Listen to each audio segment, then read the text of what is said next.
Il est l'un des plus anciens collaborateurs du président Paul Kagame. James Kabarebe, ancien général de l'armée rwandaise et ministre de l'intégration régionale du Rwanda. Lors de la rébellion contre Juvenal Habyarimana dans les années 90, il s'engage au sein du Front patriotique rwandais de Kagame.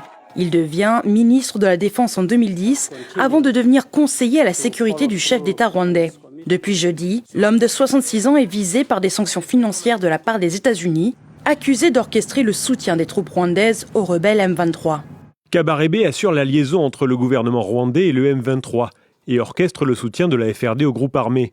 En outre, Kabarebe gère une grande partie des revenus que le Rwanda et le M23 tirent des ressources minières de la RDC. Il a coordonné l'exportation des minerais extraits de sites miniers de la RDC en vue d'une éventuelle exportation depuis le Rwanda.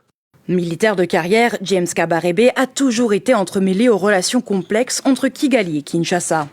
En 1996, il joue un rôle clé aux côtés du rebelle Laurent Désiré Kabila dans le renversement du président Mobutu Sese Seko lors de la première guerre du Congo.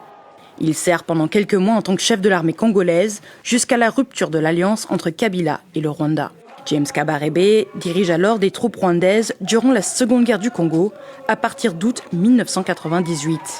En 2012, le stratège et ministre de la Défense rwandaise de l'époque est accusé d'être le chef de facto des rebelles M23 par un rapport d'experts du Conseil de sécurité de l'ONU. Une accusation que Kigali et Kabarebe nient à ce jour.